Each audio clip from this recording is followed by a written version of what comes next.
सियाराम। हमारे चैनल ज्योतिष गुरु में एक बार फिर आपका स्वागत है, अभिनंदन है, वंदन है। मास प्रकरण के बाद हम आपको तिथि प्रकरण की तरफ ले चलते हैं। चूँकि तिथि प्रकरण बहुत ही व्यवहारिक है और आप लोग जो है उसको जानते भी हैं कुछ, और तिथि वगैरह देख करके आप कुछ कार्य भी करते हैं और पंडित लोगों से पूछते हैं और अपने शुभाशुभ कार्य का निर्णय करते हैं। तो यहाँ पे जानकारी ना होने की वजह से तमाम पंडितों से गलतियाँ हो जाती हैं और वो गलत तिथि का निर्धारण कर देते हैं और उसका प्रभाव आपके कार्य के ऊपर पड़ता है और आपका कार्य चौपट हो जाता है। आप उसके नुकसान के भागीदार होते हैं, झेल जाते हैं। तो इस तरीके से आप थोड़ा सा अपने ज्ञान कोश में इन बिंदुओं को अवश्य जोड़ें जिससे आप हानि से बचे रहें।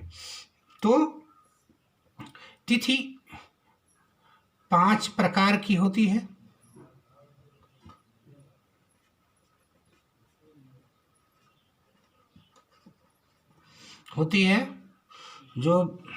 जो है प्रतिपदा से लेकर के और पूर्णिमा या अमावस्या तक जो भी है वो उसका जो है उसको 5 भागों में बांटा गया है। नंबर 1, आपके सामने एक तिथि प्रकरण में ज्योतिष सार में एक बहुत ही बढ़िया श्लोक है, मैं आपको बताए दे रहा हूँ कि प्रतिपक्ष द्वितीया च तृतीया तदंतरम और चतुर्थी पंचमी षष्ठी सप्तमी च अष्टमी तथा नवमी दशमी च एकादशी च द्वादशी तथा त्रयोदशी वतः प्रोक्ता तथे ज्ञेया चतुर्दशी और तिथि पंचदशी शुक्ले पूर्णिमा परिकीर्त्यते कृष्णे पंचदशी या च सामावस्या निगदिते। अर्थात प्रतिपदा द्वितीया तृतीया चतुर्थी पंचमी षष्ठी सप्तमी अष्टमी नवमी दशमी एकादशी द्वादशी त्रयोदशी चतुर्दशी और पंचदशी यानी शुक्ल पक्ष की पंचदशी पूर्णिमा और कृष्ण की पंचदशी अमावस्या कहलाती है। आगे चलते हैं। प्रतिपदा, अब इसके स्वामी देख लेते हैं, कौन सी तिथि के स्वामी कौन कौन से होते हैं। यहाँ लिखने में ज़्यादा समय लग जाएगा, अतः हम आपको बोल कर बताते हैं, रोक रोक के आप लिख लीजिएगा। प्रतिपदा के स्वामी अग्नि और 2 के स्वामी ब्रह्मा, 3 के गौरी, 4 के गणेश, 5 के सर्प, 6 के कार्तिकेय, 7 के सूर्य और 8 के भगवान शिव और 9 के दुर्गा, 10 के यम और 11 के विश्वदेव और 12 के विष्णु और 13 के कंदर्प, 14 के महादेव और 15 के जो है चंद्रमा और अमावस्या के स्वामी पितर भी होते हैं। ठीक है, इस चीज को आप जरूर वीडियो रोक रोक के नोट कर लीजिएगा। आगे चलते हैं। नंदाख्या प्रतिपद षष्ठी तथा चैकादशी स्मृता भद्रा संज्ञा द्वितीया च सप्तमी द्वादशी तथा और जायाख्या च तृतीया स्यादष्टमी च त्रयोदशी और तथा रिक्ता चतुर्थी च नवमी च चतुर्दशी पूर्णा पंचदशी प्रोक्ता पंचमी दशमी तथा यौम पंचविधास्थित्यो और नाम तुल्य फल प्रदा। इनका जैसा नाम है या ऐसे फल ये तिथियां देती हैं। तो सबसे पहले नंदा, नंबर 2 भद्रा, नंबर 3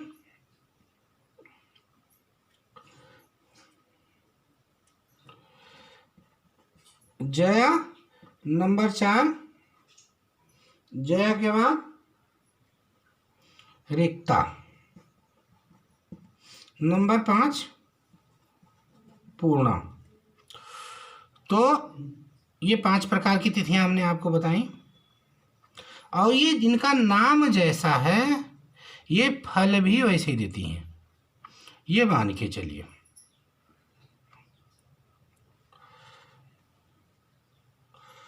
अब एक आपको बता दें, एक दोहा है, प्रतिपदा और एकादशी षष्ठी नंदा जान और दूज सप्तमी द्वादशी ये भद्रा तिथिमान और जया तृतीया अष्टमी त्रयोदशी ये 3, और नवमी चौथ चतुर्दशी ये है रिक्ता फलहीन तथा प्रतिपदा और एकादशी खष्टी नंदाजान।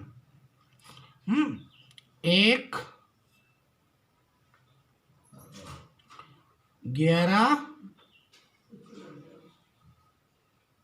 6 ये तिथियां, और भद्रा में 2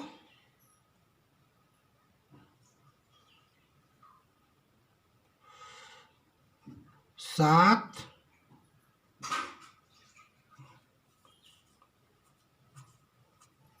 12, जया में 3 8 13, और रिक्ता में 4 9 14, और पूर्णा में क्या बचा 5 10 और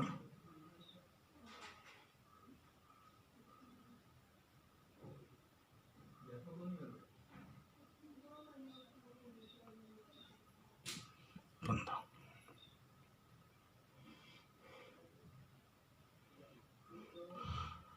इनके नाम से ही आप ये फलहीन हैं बताए नहीं। पंचदशी और पंचमी दशमी पूर्णा नाम और सब तिथियों के नाम समझानो फल परिणाम। तो इस तरीके से जो है इसमें इसको फलहीन माना गया रिक्ता को। और प्रतिपदा और एकादशी खष्टी नंदाजान, और ये भद्रा तिथि है, ये जया तिथि है। जब हम किसी चीज़ पर विजय प्राप्त करने के लिए या कुछ चीज़ हासिल करने के लिए निकलते हैं या इलेक्शन लड़ने में इन तिथियों का इस्तेमाल किया जाता है।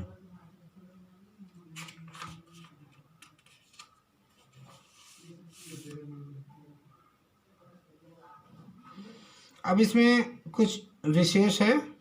विशेष ये है कि शुक्रे नंदा बुधे भद्रा और सनो रिक्ता कुजे जया और गुरो पूर्णा च दैवज्ञा सिद्ध योगा प्रकीर्तिता। अर्थात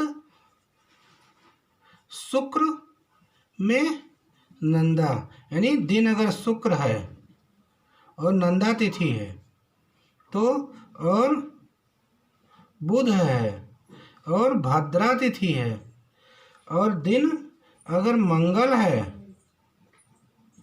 और जया तिथि है, और दिन अगर शनि है और रिक्ता तिथि है,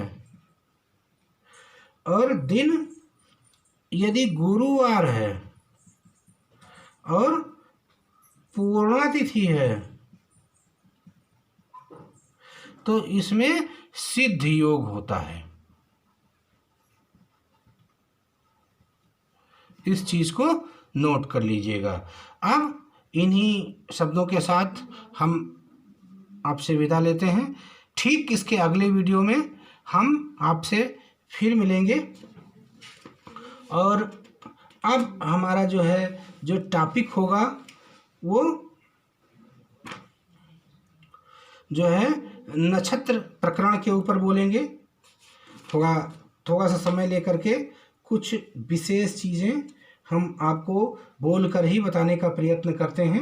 जल्दी जल्दी नोट कर लीजिएगा। नंदा तिथि में चित्रकर्म, उत्सव, वास्तु, तंत्र, खेती, नाच, तमाशा, विवाह तथा गाड़ी आदि वाहनों का चढ़ना शुभ है।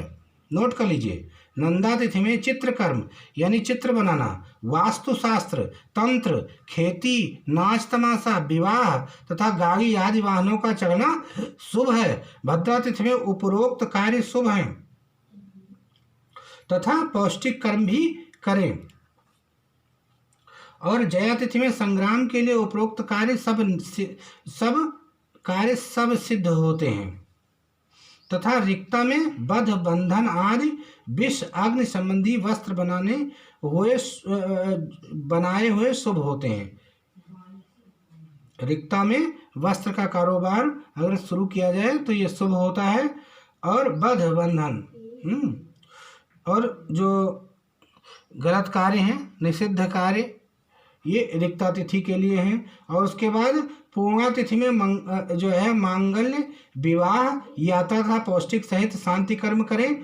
और परंच अमावस्या में केवल पितृकर्म छोड़कर कोई कार्य ना करें। अमावस्या बिल्कुल से शुभ कार्य के लिए वर्जित है, इस चीज़ को नोट कर लीजिएगा। अमावस्या के दो भेद हैं, जिसमें चंद्रमा की कला दृष्ट हो वो सिनी वाली, और जिसमें चंद्रमा की कला नष्ट रहे वो कुहू कहलाती है। अब असत तिथियां 12, 30, 4, 9, 14, 6, 8 ये सत तिथियां हैं। और बाकी 1, 2, 3, 5, 7, 10, 11, 13, 15 ये असत तिथियां हैं। इस चीज़ को आप नोट कर लीजिएगा।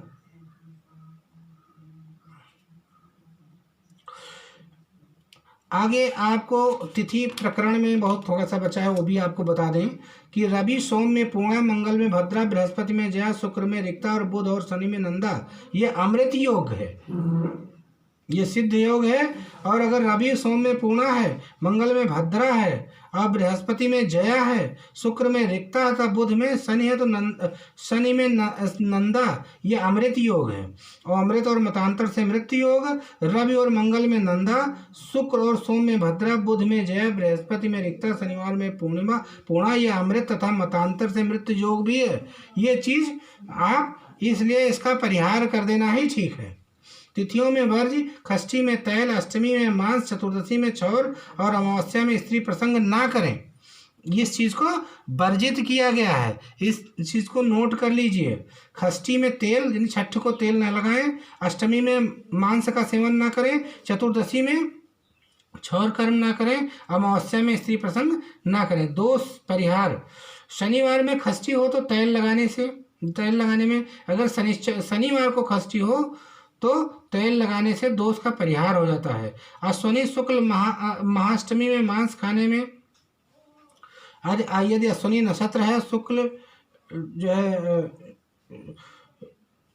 ये शुक्ल पक्ष है और शुक्ल पक्ष की महाअष्टमी है तो कोई दिक्कत नहीं, परिहार है, और मांस खाने से परिहार हो जाता है। शुक्ल पक्ष की चतुर्दशी में छौर कराने में और दीप मालिका की अमावस्या में स्त्री सम्भोग करने में दोष नहीं है। तो दग्ध तिथि, अब ये दोष परिहार की बात मैं आपको बृहद ज्योतिषार के जो है हिसाब से आपको बता रहा हूँ। अब दग्ध तिथियां कौन कौन सी हैं? मीन और धन राशि में सूर्य रहे तो द्वितीया दग्ध होती है। यदि मीन और धन राशि में सूर्य हो तो द्वितीया दग्ध होती है, इस चीज़ को नोट कर लीजिए। यदि मीन और धनु राशि में सूर्य हो तो द्वितीया दग्ध होती है। वृक्ष कुंभ में अगर सूर्य हो तो जो है चौथ दग्ध होती है। मेघ कर्क में हो तो छठ, और कन्या मिथुन में हो तो अष्टमी, वृश्चिक सिंह में हो तो दसवीं, मकर तुला में हो तो द्वादशी। ये दग्ध तिथियां शुभ कार्य में वर्जित हैं। अगर इन तिथियों को लेकर के आपको कोई जो है आपको किसी ने आपको डेट निर्धारित कर दी किसी शुभ कार्य के लिए, तो ये समझ लीजिए कि वो उसमें उसके परिणाम ठीक नहीं होंगे, उसका रिजल्ट हमेशा उल्टा ही आएगा। इन्हीं शब्दों के साथ हम जो है ये तिथि प्रकरण यहीं पर समाप्त करते हैं। आगे नक्षत्र प्रकरण में हम आपको बहुत बहुत महत्वपूर्ण और बहुत ही जो है आवश्यक जानकारी देने वाले हैं, जो हमने अपने शोध से तमाम वेदों शास्त्रों से ली हुई हैं। तो आप हमारे साथ बने रहें, चैनल को सब्सक्राइब कर दें, जिससे ये प्रत्येक वीडियो आप तक पहुँचे और इसका आप लाभ उठा सकें, ताकि आपसे निर्णय गलत ना हो और आप हमेशा अपना जो है ये शुभाशुभ स्वयं विचार कर लें। बस यही जो है हमारा प्रयास है। और यदि आप इसका ज्ञान रख लेते हैं तो हमारा प्रयास समझो सफल है और आप जीवन की सफलता की ऊंचाइयों को चढ़ते चले जाएंगे। मित्रों, जय श्री राम, राधे राधे। अगले वीडियो में आपसे फिर मुलाकात होगी।